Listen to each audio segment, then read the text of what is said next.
All right, hey guys, OFD checking in today, and we have one from Thorn Watches. I want to thank Chris over at Marshall Time for loaning this one in. This is going to be like a 65-35, 65-38 clone, a late 1950s kind of Rolex Submariner clone. Great years for the Rolex, absolutely spectacular watches, and definitely not a watch that if you do own one of those that you're going to put on and wear every day. Just not something you're going to do probably because it's an incredibly expensive, rare piece of kit. But if you do have one and you like the looks of it, and you want to wear something every day and not worry about it, check out this Thorn. There's $187. I just checked their website.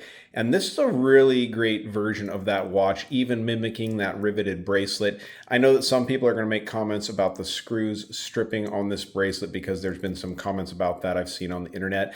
Chris did have a little bit of an issue actually getting the screws undone on his.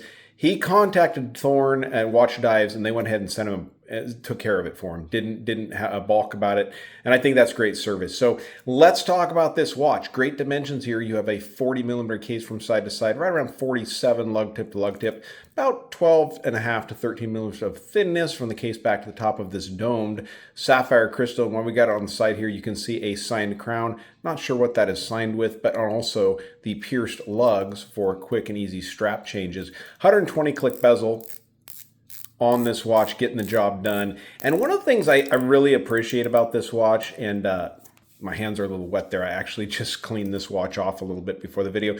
But one of the things I really appreciate about this watch is the feel of it. A lot of times you get these vintage looking watches, and I love the vintage look, but sometimes they feel a little bit heavier than they should for a vintage watch. And I don't like that. I want a vintage watch to feel like it should and kind of have not a light, cheap weight, but just a lighter weight to it. So that it feels like period correct. So I think that's cool. Like I said, you have the bracelet with the faux rivets here along the side, which is matching the 65-30 as it should be. You have a signed buckle assembly here. This is simple, folded over, which makes it comfortable, makes it light, makes it wearable. Nothing on the case back. It is sterile. And you can see also the folded in links, which, like I said, it really mimics what this watch should be in its original state. So nice, clean looking timepiece. Let's go ahead and put this one on my 7-inch wrist, and be sure to stick around for the lume shot.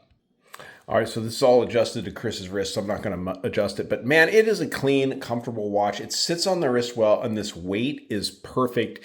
And it's really period correct. This is what I would want to have in a vintage watch. Thorn has a lot of cool stuff over there at the website. There's a lot of great watches. Now, I know you guys want to talk about that stuff there on the dial, right? The FrOgMaNtLe and the rotor. It's got a FrOgMaNtLe rotor. I don't know what that is, but sometimes the Chinese come up with some funny things to put on the dials of watches. But to be honest, it's kind of fun for us to read, right? What is a FrOgMaNtLe? It's something they came up with. But cool watch. Let's check out the lume. All right, so this watch is definitely not something you can complain about the lume with. And if you notice, it did have that faux patina on those indices on the dial, but really it does not make any kind of a difference as far as the lume goes. Heavily applied lume, as you can see that second hand sweeping away there. $187 over at the website. I'll leave a link down below in the description. Guys, like the video, give me a thumbs up at the bottom. And if you're not subscribed to the OFD channel yet, please do. Please do. Thanks, guys.